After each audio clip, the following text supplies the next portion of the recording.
De volta aqui na nossa programação da BMC News, 11 horas e 15 minutos. Chegou a hora da gente receber André Machado, nosso querido ogro de Wall Street, CEO do Projeto 10%. Bem-vindo, André. Sempre muito bom falar contigo. Muito obrigado, Paula, pelo convite para estar aqui de novo contigo. Você sabe que eu adoro esse bate-papo aí semanal que a gente tinha. E tô aí para a gente bater mais uma vez um papo sobre esse mercado completamente louco que a gente ama tanto. É isso, André. Já vou aproveitar, né? A gente trouxe aí a notícia do JOLTS agora há pouco, vindo em linha com mais ou menos ali o esperado, mas acho que fica muito uma leitura deste mercado de trabalho ainda aquecido nos Estados Unidos. Olhando para a reação, Treasuries em alta desde ontem, a gente está vendo isso, desde o PMI também, mostrando a atividade forte ali dos Estados Unidos. Aqui está perto da estabilidade, não está acompanhando, mas mercado em queda, Treasuries em alta lá fora. Será que o payroll vai ajudar aí de alguma forma, André? Qual que é a tua leitura em relação a essa possibilidade do Fed cortar ou não juros já nessa reunião de junho? Olha, eu acho que depois da coletiva do Powell, que ele foi bastante dovish, né? Inclusive eu que sempre fui um crítico ferrenho da maneira como ele se comportava nas coletivas, principalmente na época do governo Trump, que bastava o Trump apertar ele espanava, iria para as coletivas, o pessoal apertava ele também espanava, entregava a paçoca e não adiantava. Às vezes você tinha uma decisão do FONC pró-mercado, mas aí apertavam ele e ele entregava o ouro, né? Depois do erro crasso dele de que a inflação era transitória, ele passou a ser muito conservador. Ele estava mandando muito bem na maneira como ele vinha conduzindo as coletivas, os discursos. Só que na última decisão do FONC, né, na coletiva, o discurso dele bastante dovish, de corte de 3 cortes para este ano, etc. Eu acho que ele deve ter percebido que falou demais, como nos velhos tempos. E sexta-feira agora, né, no mercado fechado lá, ele meio que deu um cavalo de pau, né? Ele falou que não há pressa nos cortes de juros, etc. Eu não sei quanto está as apostas de corte para junho, mas depois de ontem deve ter caído bastante. Ontem estava em 55% a probabilidade de corte em junho. Não sei se caiu para baixo de 50% depois do PMI. Mas o Rafael Bostic, né, do Fed Atlanta, já tinha dado alerta na sexta retrasada, depois que o mercado fechou, de que não se deveria relaxar com a inflação por enquanto. Que ele esperava um corte para este ano, indo na contramão do Powell, né? E aí, sexta-feira agora, mercado fechado, o Powell, né? Acho que viu que foi prematuro aquela entrevista, aquela coletiva bem dovish, né? E reforçou a mensagem de que tem que ficar aguardando os dados, né? De inflação, de payroll, já que é o mandato duplo dele, é proteger a moeda, levar para a meta da inflação, mas também proteger o emprego. Só que os Estados Unidos vivem em pleno emprego há anos, né? E o payroll do ano passado, do mês passado, que era esperado 160 mil vagas criadas, veio 223 mil. Então, para sexta-feira, novamente estão esperando 160 mil vagas. Eu acredito que vai vir outra surpresa, até pelo JOLTS de agora, dentro do consenso. Não necessariamente o consenso do Peru vai ser atendido, vai se cumprir, né? 160 mil. A tendência, na minha opinião, é de alta. A gente teve 177 mil, né, em relação a janeiro, tivemos 223 mil em relação a fevereiro. Eu não sei se a gente vai ter uma redução. O que o mercado vem fazendo é que, mesmo quando a gente tem um lado meio vazio do copo, eles estão sempre olhando o lado meio cheio. Eu não sei até quando vai durar isso. Então, a gente teve o payroll, por exemplo, vindo forte na última vez, mas, por outro lado, o percentual de desemprego aumentou 0,1%. mas se manteve em pleno emprego. Mas o mercado se agarrou muito nisso. Saiu, se não me engano, de 3,6% para 3,7%. Aumentou o desemprego. Cara, 4%, 4.000% é pleno emprego ainda. E isso pressiona salários, pressiona a inflação como um todo, né? E a política monetária, tanto do Fed quanto do Copom, do FONC, quanto do Copom, do nosso Banco Central, a parte de serviços acaba sendo a que leva mais tempo para a política monetária conseguir atingir, conseguir reduzir salários, né? Conseguir, infelizmente, faz parte de ciclos de expansão e de contração, aumentar o desemprego para realmente gerar uma redução do consumo que possa reduzir a inflação. Os Estados Unidos vive no pleno emprego, então o foco do Powell tem que ser na moeda, por enquanto. Ele mesmo já falou que agora na sexta-feira, que 2 meses, né, onde veio dentro do esperado pelo FONC, os números de inflação, 2 meses, né, não significa que a inflação realmente agora a tendência é ter essa desinflação nos próximos meses, né? Acho que ele está lembrando o período que ele falou de inflação transitória. De repente, 2 meses, né, de inflação dentro do esperado, com uma desinflação, pode ser uma desinflação transitória. Eu acho que ele não vai querer errar pela segunda vez, né? Por isso que ele veio meio que tentar se corrigir, se consertar aí na sexta-feira. E aí o PMI de ontem, né, que veio depois de 16 meses na zona de retração, 16 meses na zona de retração, ele veio acima do esperado.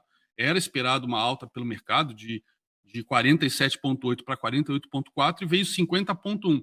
Ok, está no limite ali de retração e expansão, mas veio acima do esperado, foi suficiente para os treasuries subirem todos ontem.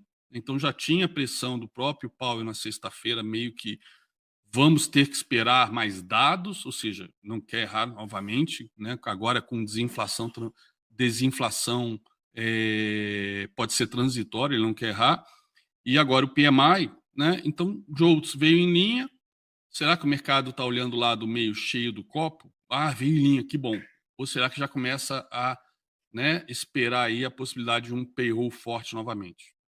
Eu sei que, tecnicamente falando, os treasuries, eu vou até mostrar para vocês aqui, os treasuries de 10 anos, né, que é o que eu uso como referência, agora deu uma aliviada pós-Jolts, tá? Eles estavam na máxima aqui no momento do Jolts, mas eles estão sinalizando, vamos ver se vai sustentar, se vai devolver esse rompimento aqui, mas eles romperam, né, um pivô de alta, confirmaram um pivô de alta, estão confirmando um pivô de alta hoje, né, o que neste caso abriria a possibilidade de ele vir buscar aqui os 4,54 nos próximos dias, mas dependemos, claro, como eu falei, do payroll. O payroll pode mudar tudo, mas o payroll vem numa tendência de alta. Então, será que vai de um mês para o outro? Vai vir dentro do esperado, né? Ou até melhor do que o esperado, vir abaixo? Eu acho difícil. Pelo que a gente vê na economia americana, o mercado tá muito forte. O PMI confirmou isso ontem. O PMI de serviços confirmou isso ontem. E, então, se a gente teve crescimento aí no setor de manufatura, no setor industrial americano, é de se esperar que isso seja acompanhado também de mais vagas criadas aí no setor não agrícola, né, do mercado americano. Mas os treasuries vêm devolvendo lentamente, mas vem descendo aqui essa alta que ele estava antes dos Jolts. Agora, um outro ponto preocupante, né, não vejo muita gente falando disso, se fala muito da alta do petróleo, que é um componente que traz muita inflação, né, em qualquer lugar do mundo, é inevitável.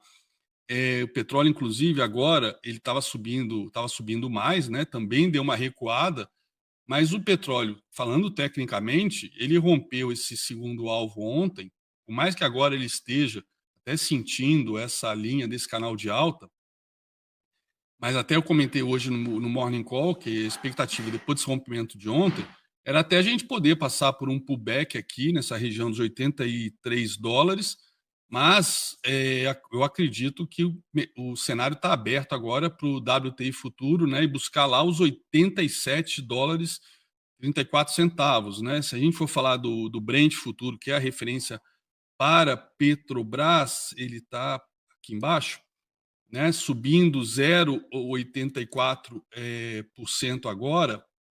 Ele bateu no seu segundo alvo, talvez até por isso que o WTI também, tecnicamente, tenha recuado um pouco, né? Então, talvez a gente tenha um pullback aqui do Brent, que é a referência para Petrobras, mas a tendência de alta clara e, no final, o que, na minha opinião, manda, né, no mercado de petróleo é o mercado futuro de WTI dos Estados Unidos, né, que, como eu falei, rompeu esse alvo, tem alvo aqui em cima nos $87. Isso é inflação, isso é problema para a Petrobras, que está quase nos 30% aí de defasagem, tá? O que ajuda bastante no caso da Petrobras e Vale, tem sido também essa alta do dólar. No caso da Petrobras, ajuda e ao mesmo tempo atrapalha, porque ela exporta o petróleo pesado e compra combustível, né? Que acaba tendo que vender com essa defasagem. Eu acredito que o mercado agora é inexorável essa alta dos treasuries, né? Só se realmente tiver um payroll muito pró-mercado, que eu não acredito que venha. Eu acho que essa alta é inexorável. Eu acho que não vamos ter o corte em junho, conforme esperado. Acho que é muito prematuro. O Powell não vai errar pela segunda vez nessa questão de timing, né? Ou de acreditar numa coisa e o mercado está sinalizando outra. E quando a gente olha o nosso DI, né, eu tenho até ele mais atualizado aqui no Profit. Deixa eu só trocar a tela aqui.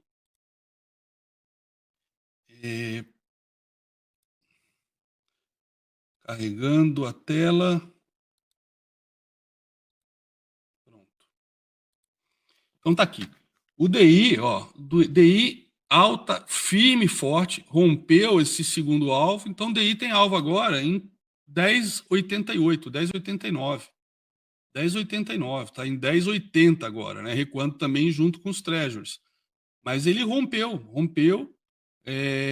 esse alvo. A gente vê que ele bateu no segundo alvo, recuou e agora rompeu esse segundo alvo. Pode passar por um pullback, mas abriu 10,88. Então, o petróleo com essa alta, eu não acredito que vá ceder, porque, como eu falei, não tem muita gente dando atenção para isso, mas o fato de Israel ter atacado ontem a embaixada do Irã na Síria, em Damasco, foi um fato extremamente grave. Ele cruzou uma linha vermelha. Além da morte de altos oficiais, né, da guarda revolucionária iraniana, isso é como se tivesse atacado o Irã, como tivesse mandado aviões atacar o Irã. Então não tem como, foram mísseis, etc., que ninguém sabe quem mandou. Não é como o caso do ataque terrorista no Irã, o último que teve, até na cerimônia lá de 4 anos da morte do antigo líder da Guarda Republicana Iraniana, que depois descobriram que era um grupo terrorista do Paquistão. Então eles concordaram, né, vou atacar o Paquistão, onde fica esse grupo terrorista, mas o Paquistão não vai retaliar, e ficou por isso mesmo. É o tipo de negociação, né, que não vai rolar com Israel. Então, o Irã prometeu revidar. Não temos a mínima ideia de como é que vai ser esse revide, mas isso só tende a pressionar o petróleo para cima, com a possibilidade de um conflito estendido, né, ali no Oriente Médio, envolvendo agora Irã, que já vinha participando aí através dos proxies, né, Hamas e dos Houthis, agora o Irã se envolvendo, talvez, diretamente com Israel. Isso só vai pressionar o petróleo para cima, né? É praticamente inevitável. Então, neste caso, isso é mais inflação, é mais um ponto de atenção aí para o Fed, né? E assim como para o Banco Central Brasileiro, que deixou no comunicado do Copom um comunicado bem hawkish, mas meio que aberto, né? O mercado até criticou bastante, que não entrou muito em detalhes, foi um comunicado mal escrito, mas veio a ata realmente lá explicitando os riscos domésticos e também os riscos internacionais, seja pelo lado de inflação, pelo lado de treasuries, mas eu acho que podemos ler também como riscos internacionais aí até essa questão da guerra no Oriente Médio, na Ucrânia, né? A gente vê isso sendo o discurso se acirrando cada vez mais com o Macron, no caso do lado da OTAN, também do lado da Polônia, até mesmo da Alemanha, agora Oriente Médio, Israel com Irã.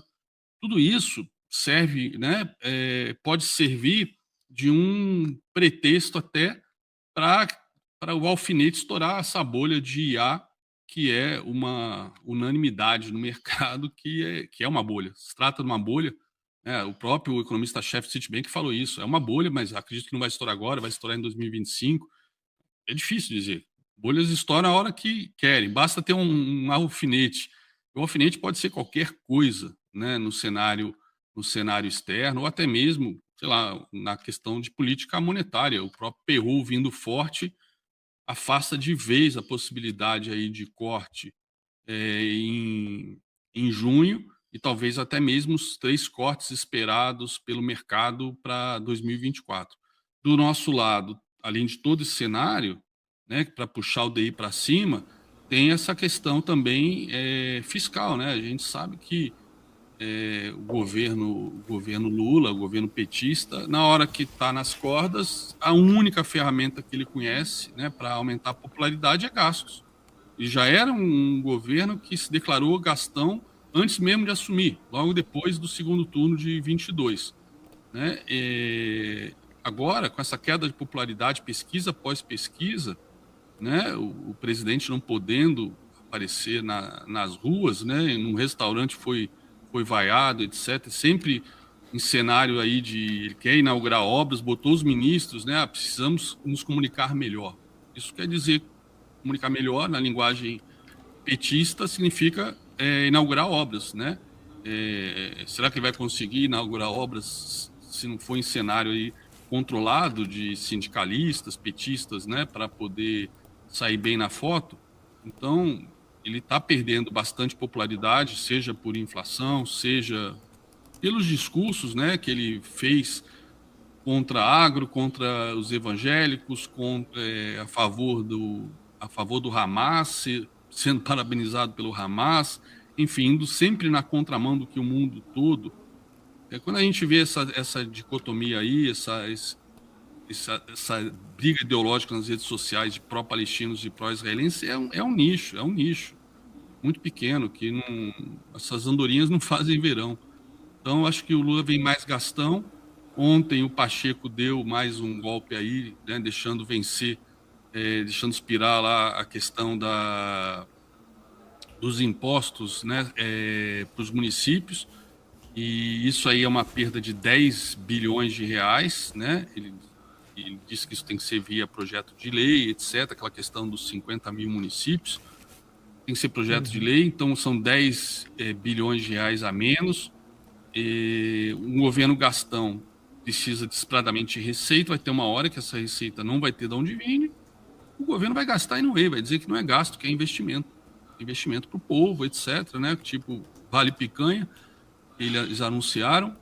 E o próprio, apesar da inflação, eu estava vendo o entrevistado anterior do BTG, a própria inflação, estando ainda em linha no Boletim Focus para o ano que vem, mas o déficit para esse ano, todo mundo sabe que o déficit zero não vai rolar, né? O pessoal estava até descendo um pouco o déficit em relação ao PIB, né? O que antes era piso, né, de 0,7, 0,8, agora já estão vendo como teto. Mas, por exemplo, para 2025, já se espera um déficit de menos 0,5% do PIB. Quer dizer, então, seria um fracasso duplo, né, de ter déficit zero esse ano e superávit ano que vem. E isso, obviamente, vai impactar nos DIs. Não tem como, né? A gente continuar sendo deficitário, continuar imprimindo dívida, imprimindo moeda, né, fazendo dívida, isso impacta no DI. E é uma tempestade perfeita, né? Treasury subindo, essa questão fiscal nossa interna, a inflação podendo subir por conta do petróleo, e se tivermos aí alguma grande correção nos mercados americanos, que estão muito esticados, né? Bastante esticados, sem correção nenhuma há muito tempo, é uma tempestade perfeita aí para o nosso Ibovespa. Ô, Gro, muito bom dia para você, sempre um prazer falar contigo. Bom dia, Felipe. Eu queria repercutir contigo um pouquinho a respeito desse leilão que o Banco Central vai fazer sobre o dólar, né? Daqui a pouquinho, inclusive, entre meio-dia e meia, meio-dia e 40, tem essa tentativa aí de segurar um pouco, estabilizar um pouco o câmbio. A gente está vendo o dólar se valorizar bastante ante várias moedas, né? Toda essa situação da economia americana, toda a situação envolvendo, né, a própria dinâmica, né, da economia acaba fazendo com que o dólar se valorize também. Mas eu queria saber um pouquinho sobre esse leilão, o que você avalia para ele e se isso pode segurar um pouco o dólar, que já está operando bastante em alta aí. Nos últimos dias a gente viu isso, furou os R$5, permanece por lá. E se de repente a gente pode ver dólar indo mais longe do que isso, se a gente pode ver algum movimento, caso não haja nenhum tipo de controle, de tentativa de segurar um pouco esse ímpeto do dólar. O meu alvo no dólar agora, com essa alta dos últimos dias, está em 5,22, tá? Eu, como trader de dólar, na pessoa física, mas eu sempre operei bastante dólar e bem pesado, eu senti na pele, vivi todos esses eventos aí que nós já tivemos aí dos crashes nos últimos anos, né? Covid, Wesley Day, 2008, né?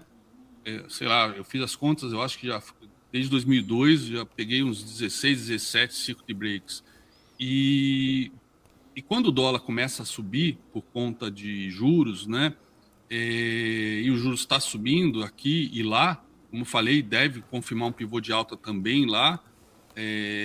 Aqui já confirmou o pivô, está indo embora, né? Meu alvo, como falei, está 10,88, agora está em 10,8. Esses leilões do Banco Central, além de 1 bilhão, na minha opinião, ser muito pouco, eu como trader, o que podia machucar era aqueles leilões de surpresa, né? Que o Banco Central fazia. Leilão sendo como foi. Deixa eu só sair aqui desse link.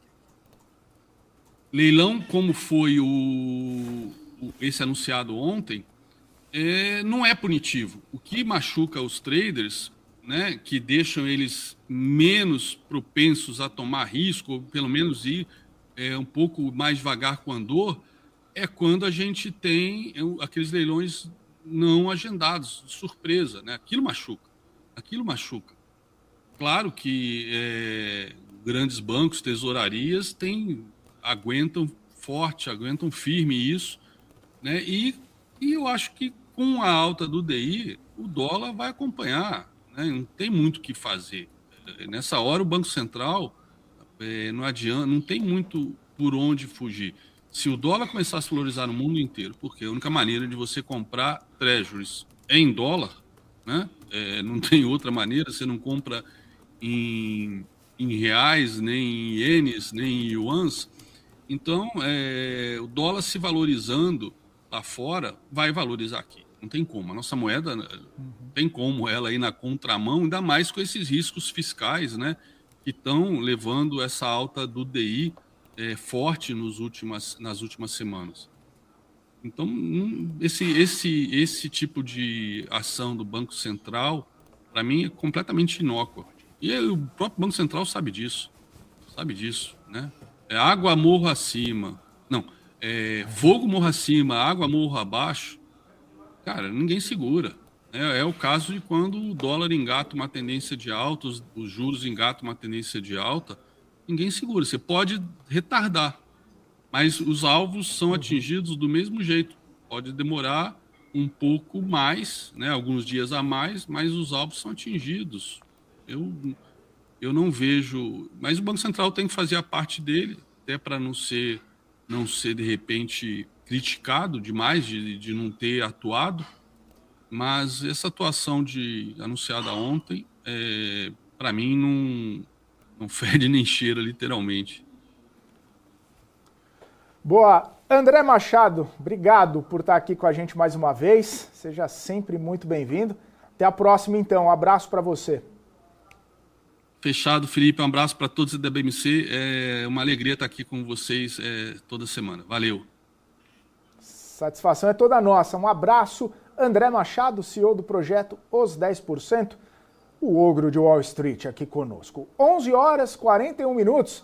Maurílio tá me chamando, cheio das informações, movimentos do mercado, querendo trazer aqui como que está o Ibovespa nesse exato momento. Maurílio, conta pra gente então como é que está o desempenho das companhias, como é que está o desempenho do nosso mercado.